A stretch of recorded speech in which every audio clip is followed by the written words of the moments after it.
E5 TV news కు స్వాగతం. ముందుగా హెడ్లైన్. డ్రగ్స్ స్మగ్లింగ్ కోసం స్టార్ లింక్.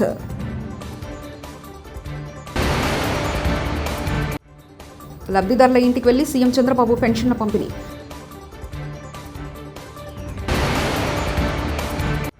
బియ్యం కుంభకోణాన్ని పవన్ సీరియస్ గా తీసుకోవడం హర్షణీయం. ఎంపీ పురంధేశ్వరి.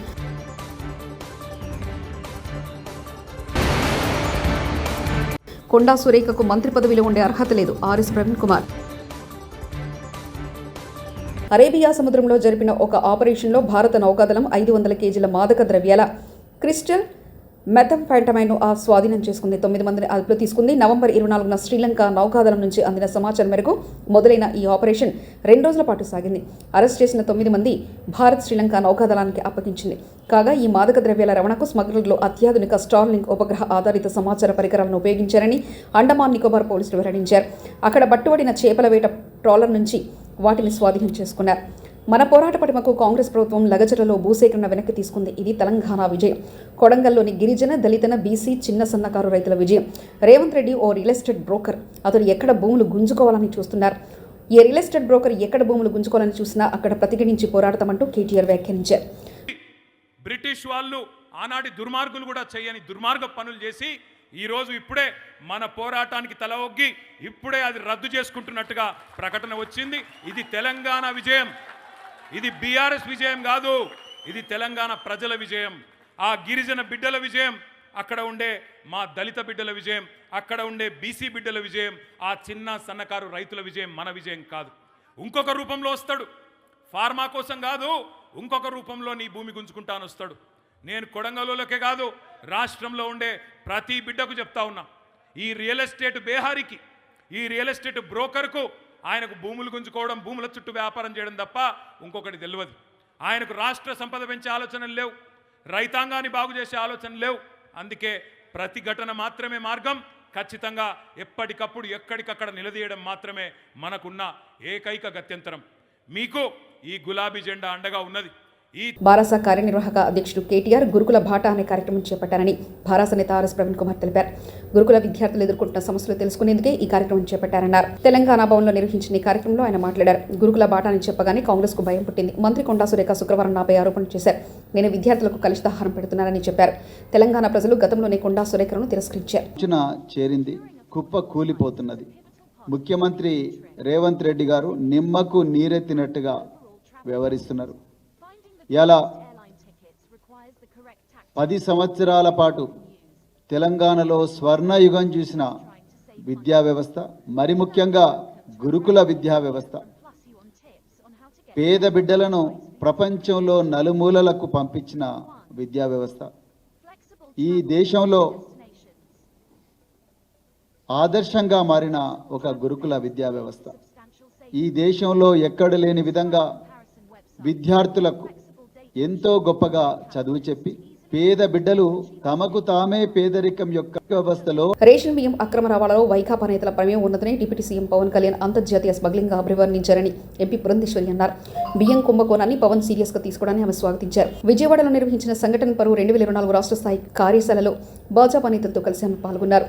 రాష్ట్ర అభివృద్ధికి కేంద్రం నిధులిచ్చి ఆదుకుంటుందని కృతజ్ఞతలు తెలిపారు. మనం చూస్తున్నాం, నాదెండ్ల మనోహర్ గారు సివిల్ సప్లైస్ మినిస్టర్గా అనేక గోడౌన్ల మీద వారు ఇన్స్పెక్షన్ చేయటం, పెద్ద ఎత్తున అక్కడ పీడిఎస్ రైస్ దొరకటం, వాటన్నిటినీ కూడా ఇంచుమించుగా కాకినాడ పోర్టు నుండి వారు అక్కడ నుండి తరలించేస్తున్నారు అనేటువంటి విషయం, ఇవన్నీ కూడా మనం చూసాం. అయితే గత ప్రభుత్వంతో అధికారంలో ఉన్నటువంటి పార్టీతో సంబంధం ఉన్నటువంటి నాయకుల పేర్లు ముడిపడి ఉన్నటువంటి విషయాన్ని మనం ఇక్కడ గమనించాలి. రాష్ట్రంలో జరుగుతున్నటువంటి అవినీతిని ప్రస్తావిస్తూ భారతీయ జనతా పార్టీ కూడా ఈ పీడిఎస్ రైస్ గురించి ప్రస్తావించినటువంటి విషయం మనందరికీ తెలుసు. కనుక భారతీయ జనతా పార్టీ ఎప్పుడు వెనకడుగు వేయలేదు ఇటువంటి అంశాల మీద గళం విప్పడానికి. అదేవిధంగా ఇవాళ పవన్ కళ్యాణ్ గారు కూడా ముందుకు వచ్చి దానికి బలం చేకూర్చడం అనేది ఇది నిజంగా ప్రతి ఒక్కరు కూడా గమనించవలసినటువంటి విషయం, స్వాగతించవలసిన. ప్రధానంగా ఏమిటంటే ఖచ్చితంగా కేంద్ర ప్రభుత్వానికి మేమందరం కూడా మా ధన్యవాదాలు తెలియజేయాలి. ఎందుకంటే పెద్ద సంఖ్యలో మనకి వనరులు ఇస్తున్నారు. అమరావతి డెవలప్మెంట్ కావచ్చు, పోలవరానికి సంబంధించి కావచ్చు, రోడ్ల డెవలప్మెంట్ డెవలప్మెంట్కి కావచ్చు, పంచాయతీరాజ్ కింద రావాల్సినటువంటి కావచ్చు, లేకపోతే 15th ఫినాన్స్ కమిషన్ కింద గ్రామీణాభివృద్ధికి రావాల్సినటువంటి వనరులు కావచ్చు, పెద్ద ఎత్తున కేంద్ర ప్రభుత్వం వాటన్నిటినీ కూడా అందిస్తున్నటువంటి విషయం మనం ఖచ్చితంగా స్వాగతించాలి. దాన్ని స్వాగతిస్తూనే అదనంగా రాష్ట్రానికి ఏం కావాలి. ముఖ్యమంత్రి చంద్రబాబు నాయుడు శనివారం అనంతపూర్ జిల్లాలో పర్యటించారు. బొమ్మనహాల్ మండలం నేమకల్లులో పెన్షన్ల పంపిణీ కార్యక్రమంలో పాల్గొన్నారు. లబ్ధిదారులకు పెన్షన్ పంపిణీ చేసి వారి సమస్యలు తెలుసుకున్నారు. ప్రభుత్వ విప్ కాలువ శ్రీనివాసులు, కలెక్టర్ వినోద్ కుమార్, ఎస్పీ జగదీష్, ప్రజాప్రతినిధులు పాల్గొన్నారు. సీఎం చంద్రబాబు తమ గ్రామానికి రావడంతో వేమకల్లు వాసులు ఆనందం వ్యక్తం చేశారు. ఎంతమంది పిల్లలు? ఇద్దరు కొడుకులు, ఇద్దరు ఆడపిల్లలు. ఇద్దరికి పెళ్లి చేస్తావా? ఇంకా నువ్వు పెళ్లి చేసుకోవాలి. నువ్వేం చేస్తావు? వ్యవసాయం చేస్తాం సార్, గొర్రెలు కస్తాం సార్. ఏందున్నాయి గొర్రెలు మొత్తం? గొర్రెలు లేవు సార్, అమ్మినాం సార్. వేరే వాళ్ళ ఇంట్లో చెప్తున్నాం సార్. నువ్వేం చేస్తావమ్మా? ఏం పని చేస్తావు? వ్యవసాయం సార్. వ్యవసాయం చేస్తావు. వ్యవసాయం గొర్రెలు. నువ్వేం చదువుకున్నావు? ఏం చదువుకోలేదు సార్. నువ్వు కూడా ఏం చదువుకోలేదా? చదవలేదు సార్. ఎందుకు చదివించలేదు? చదివించలేదు సార్. మరి ఏం మా ఆయన గొర్రెలు అని అప్పుడు గొర్రెలు ఎక్కేసినారు సార్. చదువు పంపించలేదు సార్. ఆ గొర్రెలు లేదు సార్. చదివించాలి కదా, చదివించలేకపోయావు. చాలా సంతోషపడతాను. నాకు చాలా చాలా చాలా సంతోషం సార్. థ్యాంక్ యూ తల్లి. అందుకే ఇప్పుడు 4,000 రూపాయలు పింఛన్ ఇస్తున్నాం కదా, ఉపయోగమే నీకు? ఎట్లా ఉపయోగం? అవును చెప్పని. నీ అభిప్రాయం ఏంటి? ఒకప్పటి నుంచి 3,000 నుంచి 4,000 ఇచ్చామమ్మా. ఒకప్పుడు నేనే ఉన్నప్పుడు 200 నుంచి 2,000 చేశాను. మళ్ళీ ఇప్పుడు 3,000 నుంచి 4,000 చేశాను. నీకు దీనివల్ల ఎంతవరకు వెసులుబాటు వస్తూ ఉంది? ఇప్పుడు 4 సంవత్సరాలు అంటే వచ్చినా సార్ నాకు పింఛన్ వస్తుంది. అందుకని ముందు లేదు. ఇప్పుడు పైన సంవత్సరం 3,000 తీసుకుంటుంటే ఇప్పుడు నువ్వు వచ్చినాక 4,000 రూపాయలు తీసుకుంటాను సార్. నువ్వు వీళ్ళిద్దరూ కూలికి పోయి కొంత డబ్బులు వస్తుంది, ఇదంతా కలిపి పెట్టుకుంటారా ఖర్చులకై? వాళ్ళకి పెళ్లి చేయాలి కదా నువ్వు?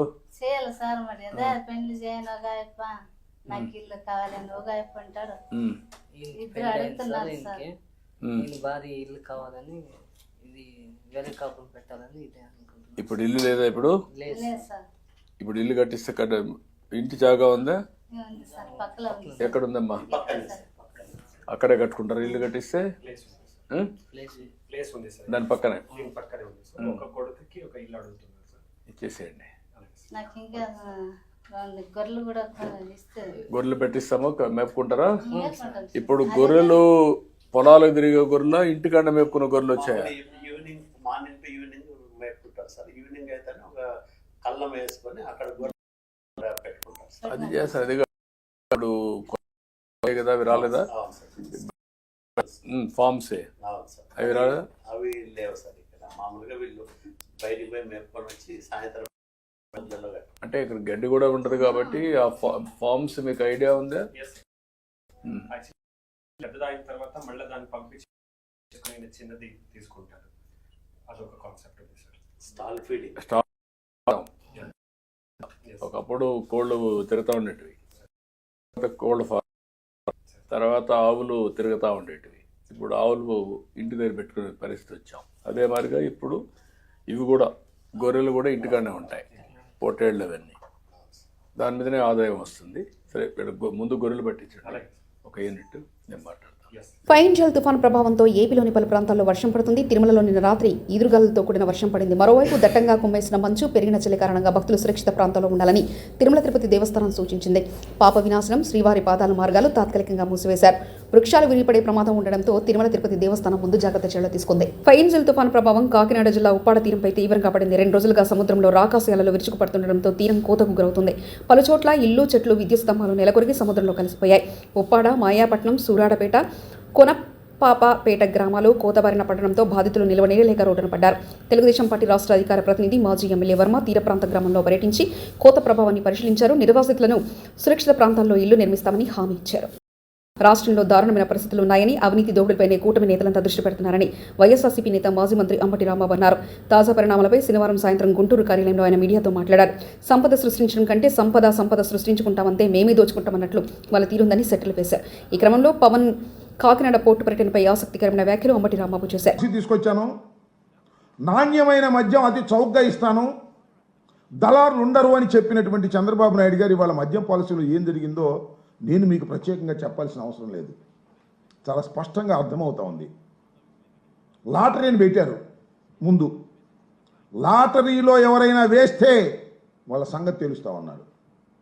తర్వాత మళ్ళీ ఏదో సర్దుకుని అందరి చేత లాటరీ అలౌ చేశారు. కొన్ని చోట్ల అయితే చేయలేదు అనుకోండి. లాటరీలో గెలుచుకున్న వారికి, వచ్చిన వారికి షాపులు మేనేజ్ చేస్తున్నారు. ఇవాళ వాళ్ళు మేనేజ్ చేయాలంటే 30 లక్షలు కట్టమన్నారు. 40 లక్షలు ఒక్కో ప్రాంతంలో ఒక్కో రేటు. ఎమ్మెల్యేలు 30 లక్షలు, 40 లక్షలు, 30% వాటా లేదా 50% వాటా తీసుకున్నారు. తీసుకుని బెదిరించారు. కొన్ని చోట్లయితే మీకు ప్రత్యేకంగా చెప్పాల్సిన అవసరం, నర్సరావుపేట లాంటి పట్టణాల్లో అయితే తగాదాలు జరిగాయి. దాడులు చేశారు బారుల మీద. మా ఎమ్మెల్యేకి వాటా ఎవరా, మీ సంగతి తెలుస్తామని దాడి చేసినటువంటి సందర్భం. ఇవాళ చంద్రబాబు నాయుడు గారు ఎక్కడో మాట్లాడుతున్నాడు, పొద్దు ఇందాకే చూశాను నేను. మద్యం షాపుల్లో ఎవరైనా దళారులు ఏర్పడితే సహించను అంటున్నాడు.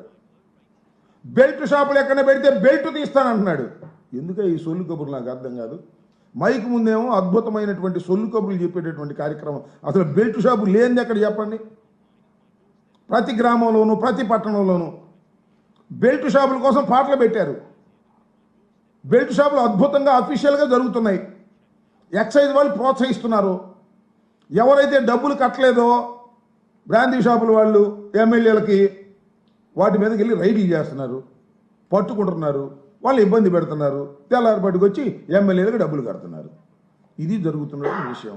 చంద్రబాబు నాయుడు గారు మైక్ ముందు మాత్రం అద్భుతమైనటువంటి ఉపన్యాసాలు చెప్పేటటువంటి కార్యక్రమం చేస్తున్నారు. మద్యం చౌకగా జరుగుతున్నాయి ఇక్కడ చెప్పండి, నాకు అర్థం కాలే. చంద్రబాబు నాయుడు గారు అధికారంలోకి వచ్చాడు, మద్యం ఏమన్నా చౌకగా దొరుకుతుందా? ఎక్కడ చౌకగా లేదు. అంతకన్నా ₹1 ఎక్కువే దొరికేటటువంటి పరిస్థితి మా రోజుల్లో కన్నా. ఈ విధంగా మద్యం షాపుల్లో విపరీతంగా దోచుకునేటటువంటి కార్యక్రమం నారా చంద్రబాబు నాయుడు గారి పరిపాలనలో ఎమ్మెల్యేలు చేస్తున్నారు. ఏ ఊర్లో ఆ ఊర్లో దందాలు చేసేటటువంటి కార్యక్రమం చేస్తున్నారు. విద్యుత్ ఛార్జీలు పెంచి తమపై నిందలు మోపడం సరికాదని కూటమి సర్కార్ తీరుపై మాజీ మంత్రి కాకాని గోవర్ధన్ రెడ్డి మండిపడ్డారు. శనివారం ఆయన మీడియా సమావేశంలో మాట్లాడుతూ ఎన్నికల ప్రచారంలో కరెంటు ఛార్జీలు పెంచుతామని చెప్పి రెండోసారి కూడా పెంచుతున్నారంటూ దుయ్యబట్టారు. మాజీ మంత్రి కాకాని గోవర్ధన్ రెడ్డి వీటిని అమలు చేస్తానని చెప్పి ప్రకటించాడు. వాటికి తూట్లు పొడవడం ఒక వంతు అయితే, మరొకటి ఇప్పటికే దాదాపుగా ఒకసారి కరెంట్ ఛార్జీలు దీపావళి శుభ సందర్భంలో వడ్డించినటువంటి చంద్రబాబు మరొకసారి సుమారు 9,412 కోట్ల రూపాయల కరెంట్ ఛార్జీలు వడ్డింపులకి ఈరోజు రంగం సిద్ధం చేసి ప్రజల మీద పెనుభారాన్ని మోపడానికి ప్రయత్నం చేస్తున్నాడు. అంటే దాదాపుగా చంద్రబాబు నాయుడు కూటమి ప్రభుత్వం ఏర్పడిన తర్వాత 6 నెలల్లోనే ఇప్పటి వరకు 15,486 కోట్ల రూపాయలకు సంబంధించినటువంటి విద్యుత్ అదనంగా వసూలు చేయాలి ప్రజల దగ్గర నుంచి అనే అదనపు భారాన్ని ఈరోజు ప్రజలకు అనేక రకాలుగా ట్రూ అప్ ఛార్జీస్, ఇంధన సర్దుబాటు ఛార్జీలు, రకరకాలైనటువంటి పేర్లతో ఈరోజు ప్రజల నుంచి ముక్కుబిండి వసూలు చేయడానికి చంద్రబాబు నాయుడు గారు సిద్ధపడ్డారు. ఒకసారి ఈరోజు చంద్రబాబు నాయుడు మాట్లాడుతున్నాడు. ఏమనంటే వైఎస్ఆర్ కాంగ్రెస్ పార్టీ ప్రభుత్వంలో తీసుకున్నటువంటి నిర్ణయాల వల్ల, వైఎస్ఆర్ కాంగ్రెస్ పార్టీ ప్రభుత్వంలో తీసుకున్నటువంటి అనేక కార్యక్రమాల వల్ల ఈరోజు ఈ విద్యుత్ ఛార్జీలు భారం పడుతుంది అని చెప్పాడు. చంద్రబాబు నాయుడు మాట్లాడేటువంటి ప్రతి మాట వైఎస్ఆర్ కాంగ్రెస్ పార్టీని, జగన్మోహన్ రెడ్డి గారిని తలుచుకుంటే తప్ప చంద్రబాబుకి, కూటమి పెద్దలకి నిద్ర పట్టేటువంటి పరిస్థితి లేదు. కాబట్టి మీరు చేసినటువంటి ప్రతి పొరపాటు, మీరు ప్రజలను మోసం చేయాలనుకున్నటువంటి ప్రతిసారి జగన్మోహన్ రెడ్డి గారి మీద ఆ నిందలు మోపడానికి మీరు సిద్ధపడడం, దానికి అనుకూలంగా కొంత పచ్చ మీడియా బాగా ఓదరం అనేటువంటిది ఆంధ్ర రాష్ట్రంలో పరిపాటిగా మారిపోయింది. వాస్తవం చెప్పాలి అంటే ఈరోజు వీటన్నిటికీ కారణం ఆంధ్ర రాష్ట్రం విద్యుత్ రంగం పెను సంక్షేమంలో కూరుకుపోవడానికి ప్రధాన కారకుడు చంద్రబాబు నాయుడు గారు. 2014 నుంచి 2019 వరకు చంద్రబాబు నాయుడు గారు తీసుకున్నటువంటి అనేక రకాలైనటువంటి నిర్ణయాలు ఆశపడి అవినీతికి పాల్పడుతూ ఒప్పందాలు, విద్యుత్ ఒప్పందాలు, పవర్ పర్చేజ్ అగ్రిమెంట్స్ చేసుకోవడం వల్ల ఈరోజు రాష్ట్రానికి ఇటువంటి దుస్థితి ఏర్పడింది. డ్రగ్స్ స్మగ్లింగ్ కోసం స్టార్ లింక్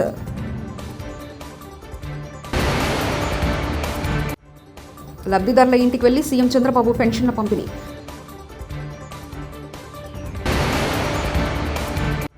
బియ్యం కుంభకోణాన్ని పవన్ సీరియస్గా తీసుకోవడం హర్షణీయం. ఎంపీ పురంధేశ్వరి.